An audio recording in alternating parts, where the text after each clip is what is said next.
নমস্কার, আমার চ্যানেলে তোমাদের স্বাগত জানিয়ে শুরু করছি আমার আজকের রেসিপি। আজ আমি তোমাদের জন্য এনেছি টক দিয়ে মাছ। তোমরা পুরো ভিডিওটা দেখতে থাকো আমি কিভাবে বানাই। তো এখানে দেখো আমি মাছ ধুয়ে পরিষ্কার করে নিয়েছি। এটা হচ্ছে বাচ্চা মাছ, এটা বাজার থেকে কেটে এনেছে, তাই তোমাদেরকে আমি কিন্তু গোটা দেখাতে পারলাম না। তোমরা কারা কারা এই মাছটাকে চেনো অবশ্যই কমেন্টে আমাকে জানাবে। মাছের মধ্যে দেখো লবণ হলুদ মাখিয়ে নিচ্ছি। লবণ আর হলুদ দিয়ে দিয়েছি, আমি খুব ভালো করে মাখিয়ে নিচ্ছি। এই মাছটা কিন্তু খেতে ভীষণ ভালো, এই মাছটার গায়ে আঁশ থাকে না। তো মাছটাকে আমি লবণ হলুদ মাখিয়ে সাইডে সরিয়ে রেখে দিলাম। আর মাছের জন্য আমি কি কি মশলা নিয়েছি দেখে নাও। 2টো শুকনো লঙ্কা, 4টে কাঁচা লঙ্কা আর রসুন আমি মিক্সির মধ্যে নিয়ে নিচ্ছি। এবার মিক্সির মধ্যে নিয়ে নিচ্ছি আরও 2 চামচ সর্ষে। এই মশলা দিয়েই কিন্তু আজকের মাছটা রান্না হবে, আর কোনো রকম মশলা এর মধ্যে ব্যবহার করব না। এবার অল্প একটু জল দিয়ে খুব ভালো পেস্ট বানিয়ে নেব। আর মাছটা হবে আম দিয়ে। তো দেখো খুব সুন্দর পেস্ট বানিয়ে নিয়েছি মশলাটা। আর আমটাকেও আমি কেটে নিয়েছি, একটা আম আমি পাতলা করে কেটে নিয়েছি। তো চলো রান্নাটা শুরু করি। কড়াই বসিয়ে দিয়েছি গ্যাসের মধ্যে, আমি সরষের তেল দিয়ে দিলাম। তেল খুব ভালো করে গরম করে নেব, তারপর মাছ ভেজে নেব। তো মাছ দেওয়ার আগে আমি কিন্তু অল্প একটু হলুদ দিয়ে দিলাম।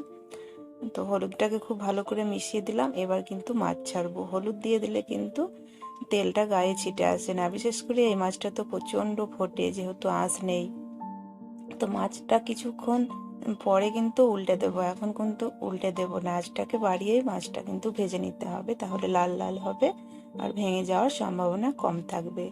তো আমি 1 থেকে 1.5 মিনিট পরে মাছটাকে উল্টে দিচ্ছি। আর একটু সাবধানে এই মাছটা ভাজবে, এই মাছটা কিন্তু প্রচণ্ড ফোটে, তেলের মধ্যে তেল ছিটকানোর ভয় থাকবে। তো মাছটা কিন্তু খুব সুন্দর করে লাল করে আমি ভেজে নিয়েছি, এবার কিন্তু উঠিয়ে নেব। তো দেখো আমি মাছগুলো উঠিয়ে নিচ্ছি তেল ঝরিয়ে।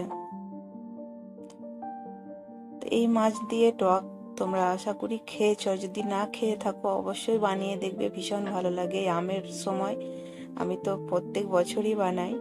তো দেখো একইভাবে সব মাছগুলোই কিন্তু আমি ভেজে নেব।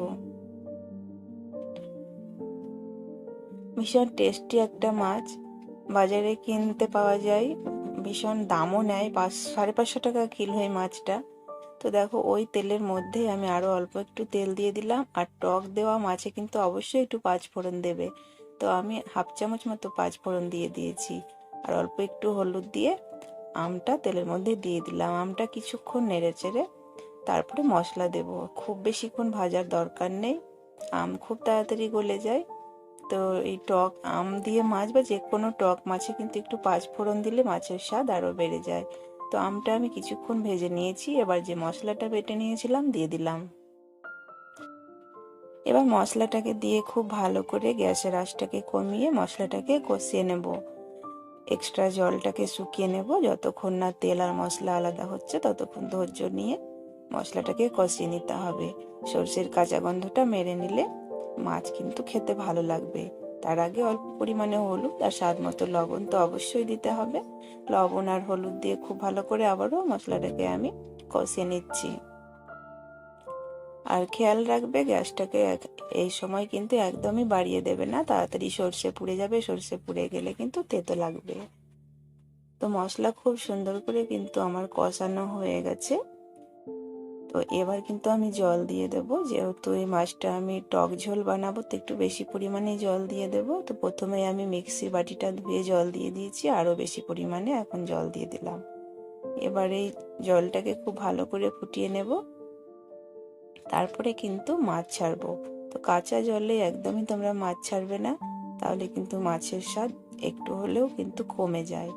তো দেখো জলটা কিন্তু অনেকটাই গরম হয়ে এসেছে, যখন একদম ফুটবে তখন আমি মাছগুলো ছেড়ে দেব।